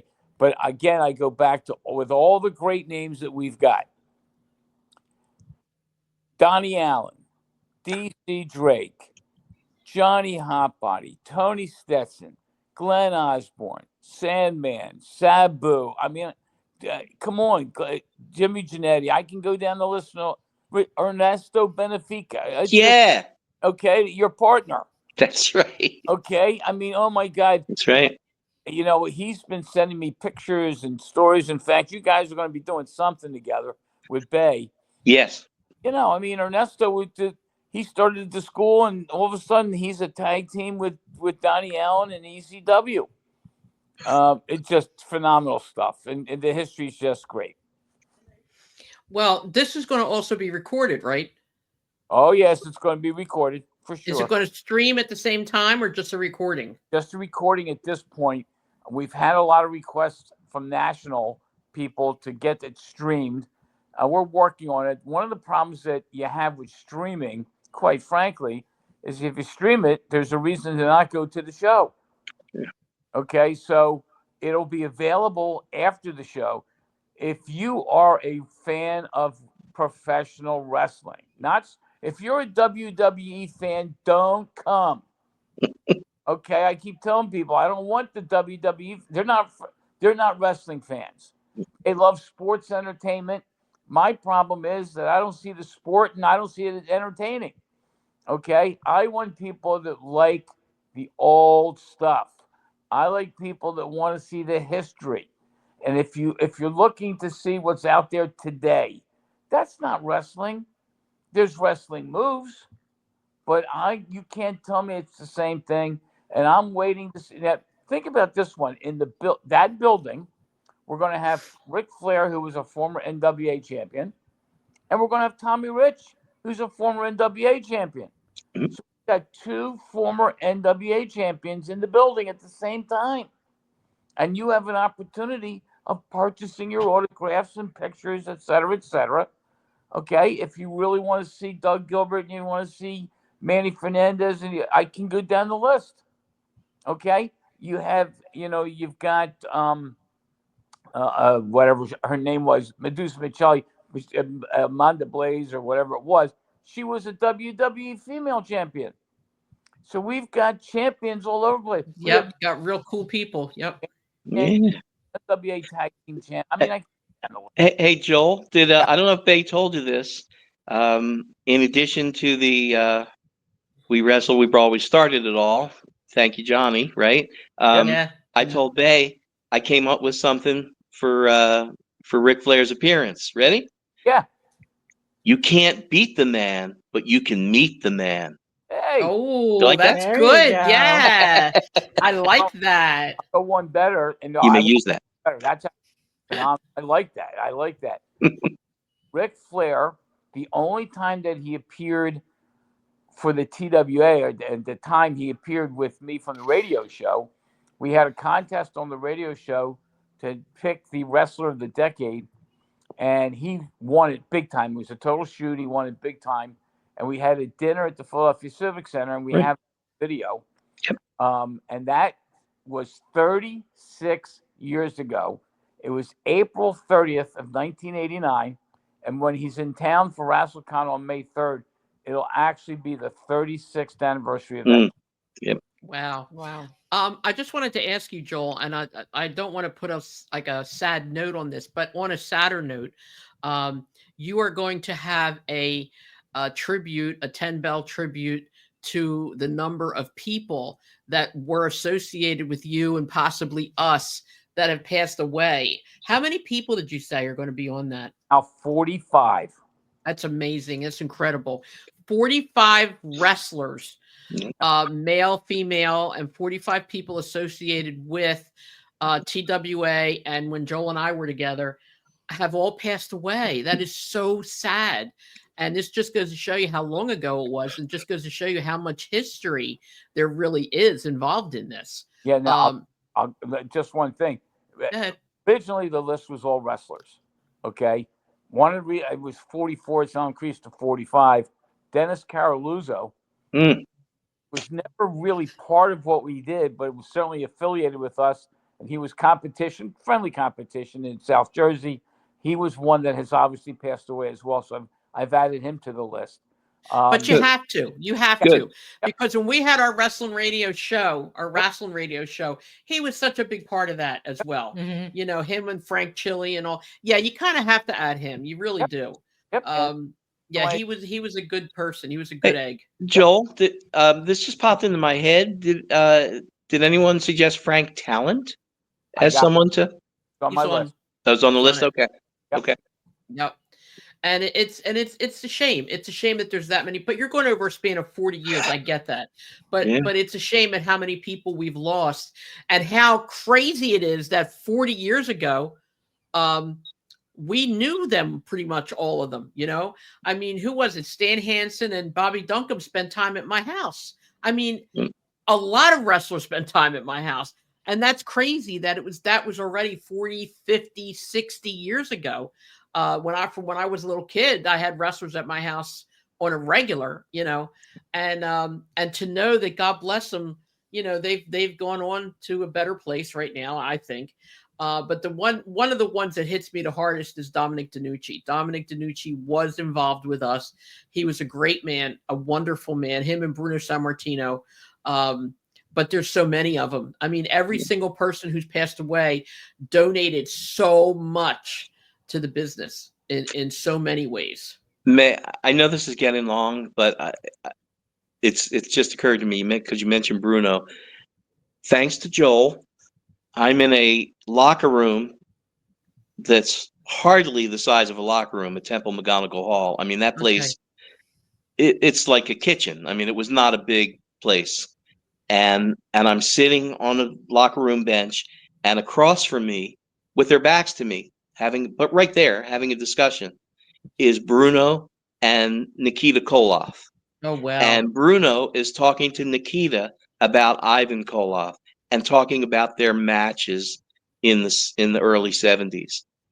And that was another pinch me moment. I mean, obviously, I'm comporting myself like a mature professional, but inside, and even to this day, and it's 35 years later, I'm like, I can't believe that I was sitting there with those guys, with those legends, and that I heard that conversation.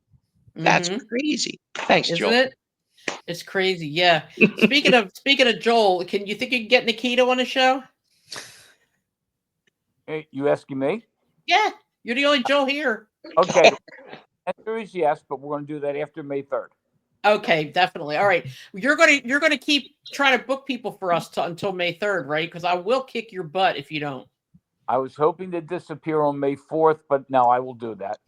Yes, please. You have to. You're not going to disappear. You ain't going nowhere.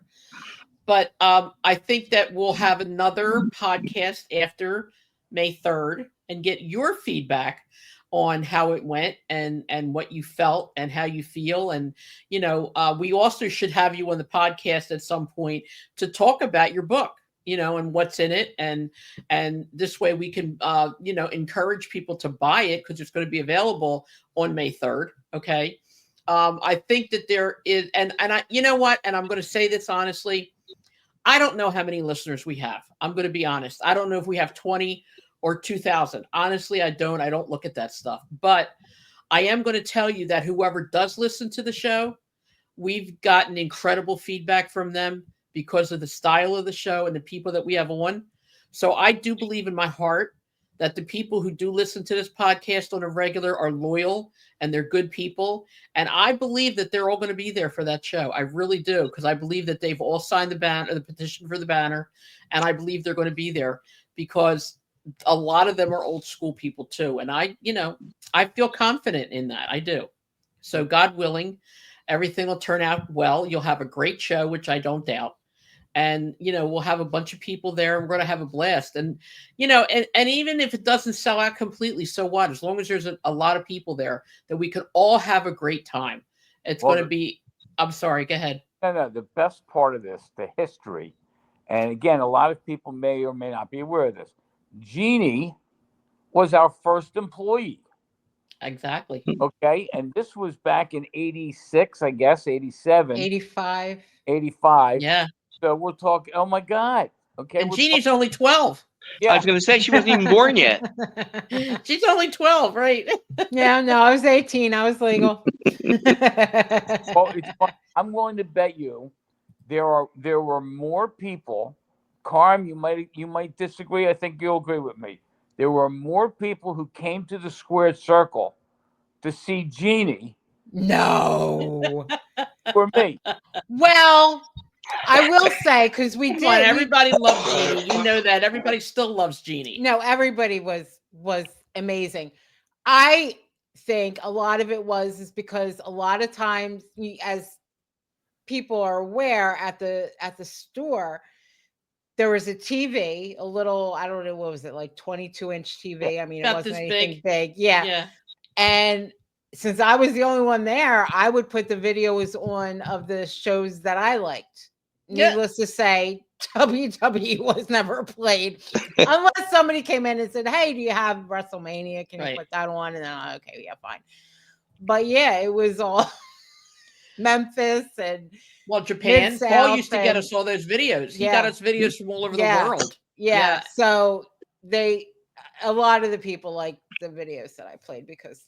Yeah, but come on, Jeannie. They liked it because you were there. I have a picture. Wait a minute. I have a picture of Jeannie in a French maid outfit for Halloween. Oh my God. Yeah. I'm going to put that up on one of our shows, and then you're going to see why everybody wanted to come see Jeannie. I was going to tell you I wasn't going to go there, but I'll go there now. One of the reasons Jeannie was so popular was she wore our T-shirts. Yeah. Okay, that we had made. And I will tell you, to Jeannie's credit, she made those T-shirts sell. We're gonna have to put a parental warning on this podcast. I'm telling you, man. I'm telling you, and I am not even jealous. Let's put it that way. I mean, I'm not even jealous because she is a beautiful girl. Always was. Always will be. She's my girl. Period. So I'm not even close. I love to being you guys jealous. so much. I'm so excited, and basically because this was the height of my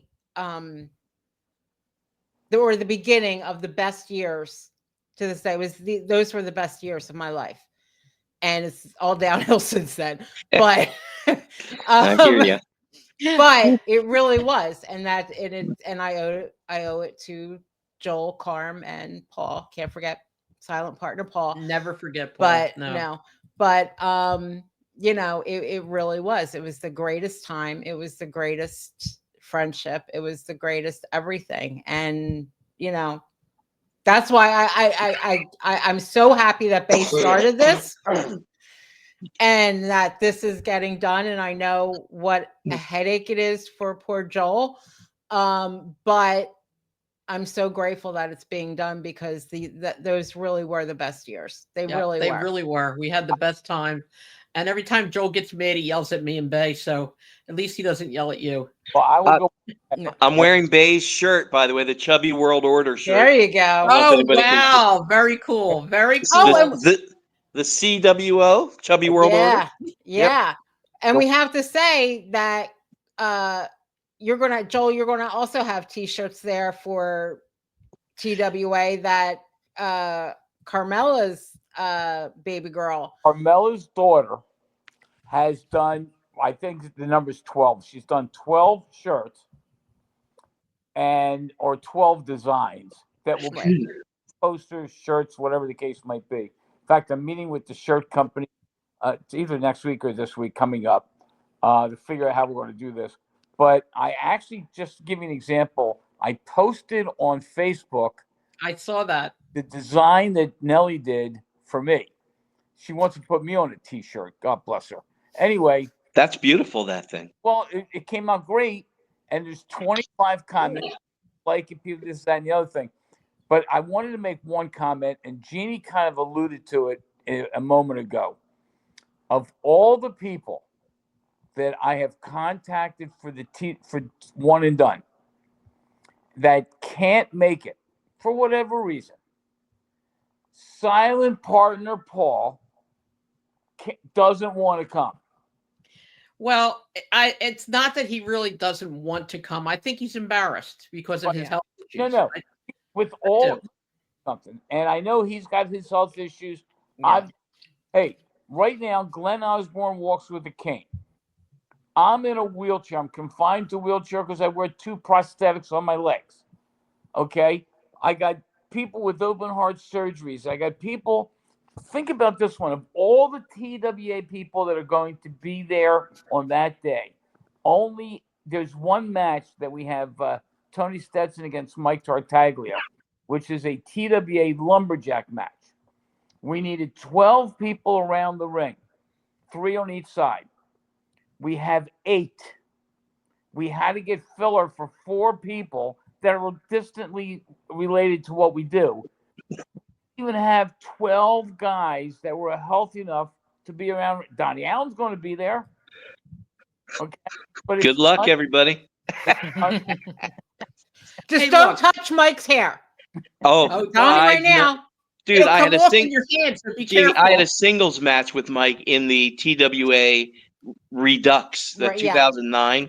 So I am well aware of the restrictions regarding Mr. Bruno's creation up there. They did a fan appreciation show. Was for ECWA when he ran ECWA because he deleted TWA.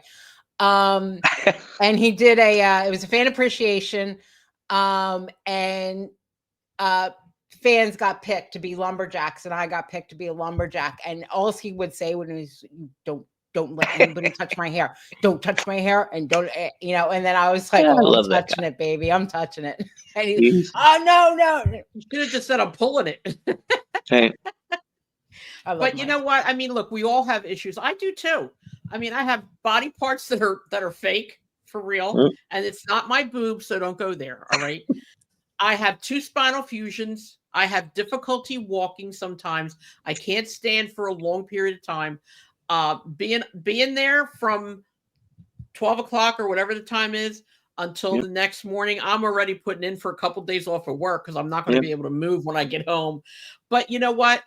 Everybody does what they need to do. And, I'm not making any bones about it. I want to be there and I'm going to have a good time. And God willing, we may still do the podcast from there, if everything goes well.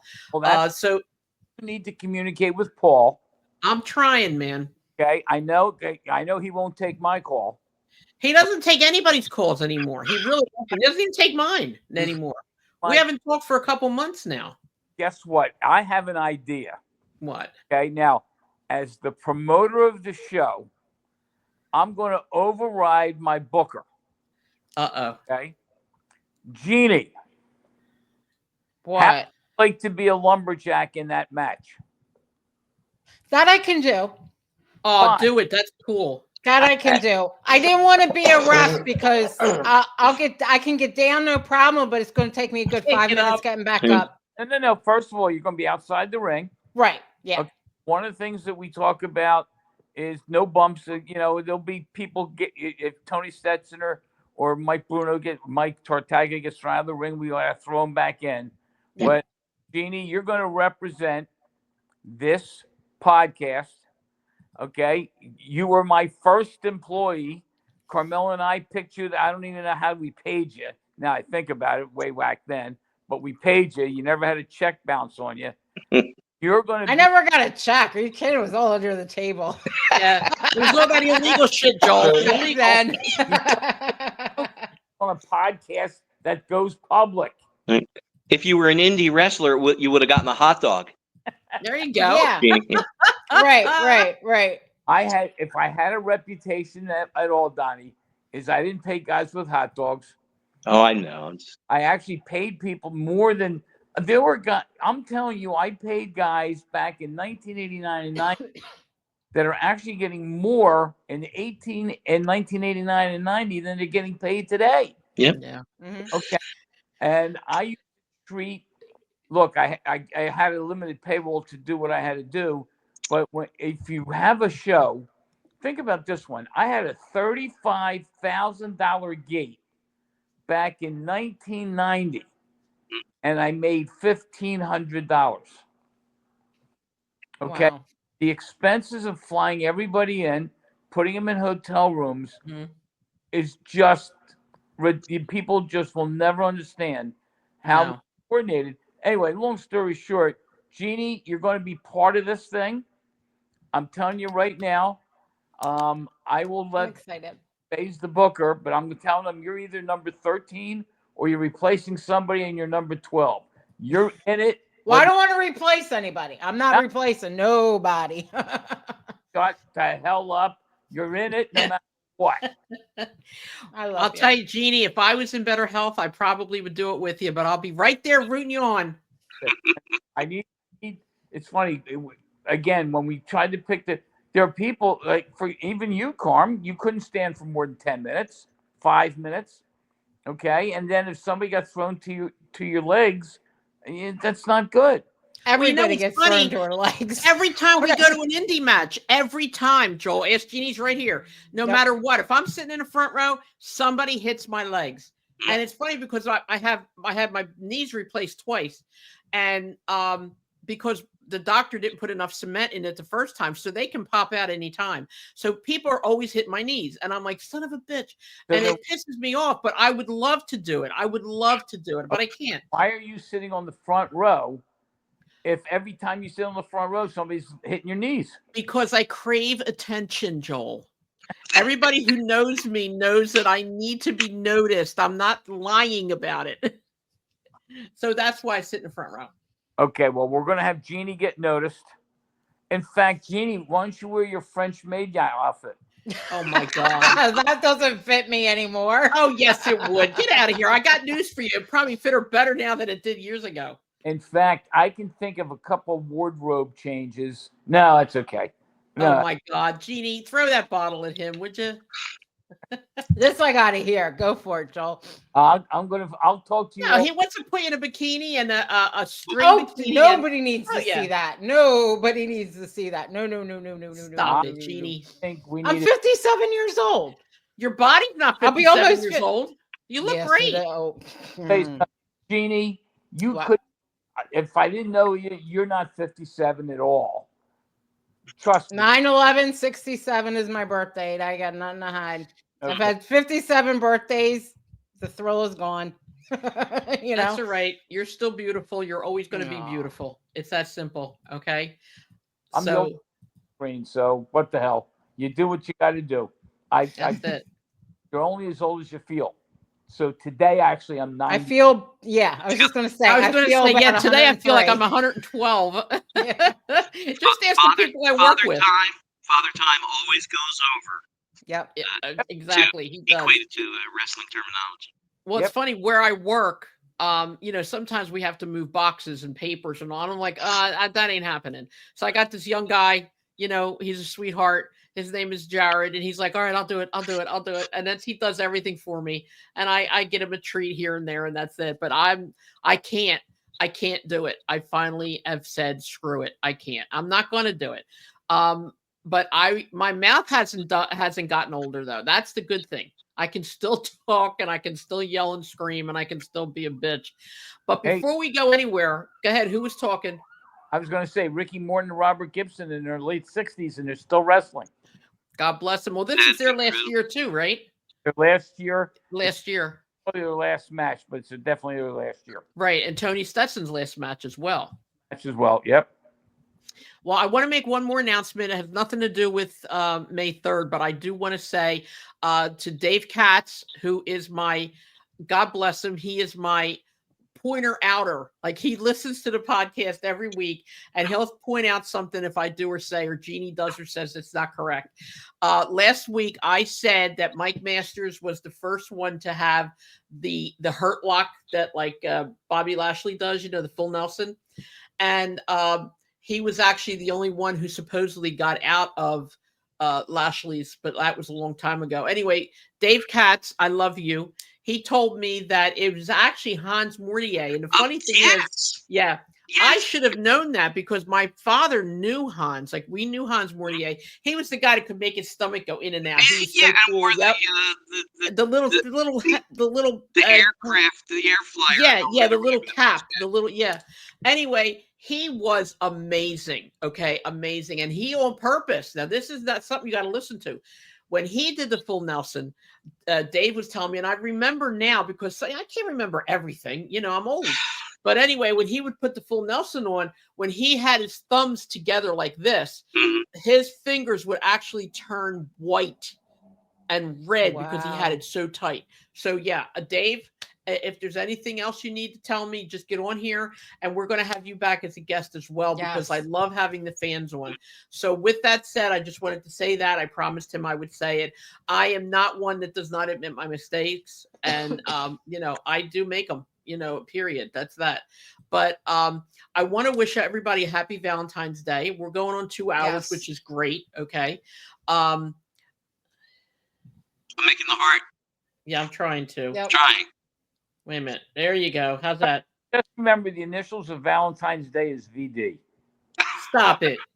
Joel, make the heart. You do it. Joel. It's VD. Make the heart. I can't because I got my hand holding up the phone. Oh, all right. Here we go. Lean it up against something. Wait. I'm GOODHART, so that's my heart. Oh my God. Yeah. Is that you playing? You playing? I was going to give you, the romantic. Now, are you kidding? Ooh. Just a little romantic chord there for you. There you go. Awesome. Hey, if I wasn't sick, I was actually going to try to do a little Elvis for you, Carm. Oh, Donnie, I love you. Which is not usually my domain, but you know. I'll take whatever you got, man. I don't know if it's going to work, but something like that. Donnie, are you in a band right now? I play in several. Okay. Yeah. Do you want to give them a shout out and maybe where are you appearing? If people want to go on Facebook and look for the Junkyard Band, there's a lot of them around the country, but look for the one from Pennsylvania. Okay. Beg, Borrow, and Steal, STEEL. I play with frequently a band called Don't You Forget. Yeah, they all have Facebook pages. There's more, but you know. Donnie, do you play anywhere where we could come see you? Mainly Delaware County, some Montgomery County, some Bucks County occasionally. You know, wherever I'm called to. Why don't you give us? Do you have a schedule or anything you can give us? We can announce it, and then Jeannie and I can come and watch you. Jeez, maybe I wasn't with us. Prepared for all that. Well, not today. Send it to me, and we'll announce it. Well, sure. Okay, so do it. Yeah, I'm around. I want to come and see you play. Equipment in the middle of the night, like I'm 20, like an idiot. But you know. And that's all right. Maybe we can dance a little. Now, what kind of genre of music is each different, or are they all the same? Most of them are classic rock. You know, awesome. It's my favorite. Anything from 60s on. Some are little. Beg, Borrow, and Steal has a steel drum, so they do it's classic rock, but like islandy. You know, Jimmy Buffett-y, reggae, that sort of thing. Oh, I love reggae. Don't You Forget is like an 80s, 90s MTV period kind of a deal. But it's all loosely just classic rock.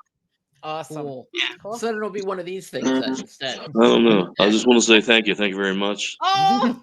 I don't know that I have any. I don't know what's going to come out. Something like that. Wise men say only fools rush in, but I can't help falling in love with you. Like that. Oh my God, I'm gonna cry. It's the best I can give you tonight. Oh my God, Donnie, I absolutely love you. You made my whole day and my whole night. I had a crappy day today at work, and you just made it so much better. Well, I know you love the king. I love the king, man. There's nobody like him. And I don't care what anybody says. He's the king of this, king of that. He's the king, period. End of story to me. I'm a fan okay? of both Elvises. I got to say, the other Elvis is I'm a big fan of. So Elvis What other Costello. Elvis? Costello. Elvis Costello. Oh, okay. That guy. All right. That guy. Yeah. No, the other Elvis is the only one who's real. He's the only one that I mean, come on. But anyway, thank you. Thank you. God bless you. That was amazing. I'm so grateful. And wait till we post this. I'm going to put on there too. And Elvis sang to me. Before he left the building, he visited the podcast. How about that? We had Elvis Presley on tonight. What a guy. By the way, I'm going to show you my ring. Do you see this ring with the very, very huge diamond on it? Yeah, it's hard to see on my little phone here. But... All right, hold on. Let me put my finger there. Can you see that? Okay, yeah. All right. My daughter bought me that for Mother's Day, I think it was, or my birthday. It is of course, it's fake. I mean, but it's a replica of the engagement ring he gave to Priscilla. Oh, I can't stand her, that animal. But anyway, I am engaged to Elvis's ghost. So there you go. There we go. So that's I'm done. My heart is set for life. But I'm good. I'm just loved him to death. And then you listen to some of his stories. I mean, for the small amount of money he made then compared to today. Yeah. Okay. He did so much. He gave so much to so many people. He paid for a little blind girl surgery so she could see again. This other woman I just read today, he paid for her to get a car so she could go back and forth to school. He helped her get an education. He was like a father figure to her. No, he didn't sleep with her. You know, It's not like that sometimes. You know, sometimes it doesn't have to be like that. But God love him. I love the man, period. I'm so grateful. I hate to say this, but I'm grateful he's not alive today because he would have been ruined today if he was alive. So thank God he was Elvis when he was Elvis. That was it. But anyway, anybody got anything else we want to talk about? Speak now or forever hold it. Okay, Donnie, you're coming back. So, grab some more stories and start making notes because we want you back again. Just whatever pops into what's left of my brain cells, you got them. Okay, and Joel, I'm gonna send you and Bay the link every week so you can pop on whenever you want. Next week, what's the date next week? 21st. Yeah, we got Rich England. Rich England is going to be on next week. That's going to be good. The Cauliflower Alley. I'm very excited. And then the week after that, DC Drake again. Woo-hoo. DC Drake, we're going to have that. Yeah, he's the man. And, he's been very kind.